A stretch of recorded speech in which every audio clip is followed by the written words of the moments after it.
ছেলে বা মেয়ে কখন ক্রমাগত নেশা করে করে নিজেকে শেষ করে জানো? যখন তার জীবনে সত্যিকারের ভালোবাসার মানুষটা থাকে না। রয়েছে তার লোক দেখানোর জন্য, পাশে একটা ছেলে একটা মেয়েকে নিয়ে হাঁটছে, একটা মেয়ে একটা ছেলেকে নিয়ে হাঁটছে, বিয়েও হয়ে গেছে, মাথায় সিঁদুর তুলেও পাশাপাশি রয়েছে, কিন্তু কি একে অপরকে সেই যে নিঃস্বার্থ ভালোবাসা, আমরা মানুষের ভেতরে তো একটা অন্তর্মন আছে, সেই অন্তর্মন ভালো করে বুঝতে পারে যে আমাকে নিঃস্বার্থভাবে ভালোবাসে কিনা, যে আমার কাছে টাকা না থাকলে কি আমায় ভালোবাসতো, বা আমার কাছে আজকে এই বাড়িটা না থাকলে কি আমাকে বিয়ে করতো। কারণ একটা আমাদের ভেতরে অন্তর্মন আছে তো, অন্তর্মুখী মন।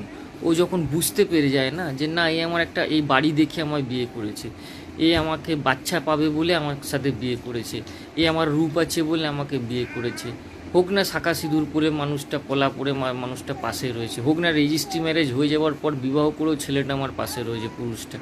কিন্তু যখন সেই মেয়েটা বা ছেলেটা ধরতে পেরে যাবে না ভালোবাসে না, তখন সে না নেশা করতে শুরু করে দেবে। সে সিগারেট খাবে, বিড়ি খাবে, মদ খাবে। প্রকৃত ভালোবাসা হলে ভাই, উদাহরণ বহুত আছে যে এরমভাবে তুমি আস্তে আস্তে এগুলোকে ছেড়ে দেবে, বা তুমি দিনে 100টা করেও খেলো, দিনে একটা করে খাবে তখন। তারপর ধীরে ধীরে হাফ করে সিগারেটটাকে কেটে তুমি খাওয়া শুরু করবে। মদও এরমভাবে ডেলি ডেলি খেত একজন, অনেক উদাহরণ আছে। সে কী করলো, ধীরে ধীরে কমিয়ে দিল। তারপর মাসে গিয়ে একবার করে খেলো, তারপর 3 মাসে গিয়ে একটা ঠিক করে খেতে শুরু করলো। কেন? তার জীবনে সত্যিকারের ভালোবাসাটা চলে এসেছে, যে সঠিক ভালোবাসা। এবার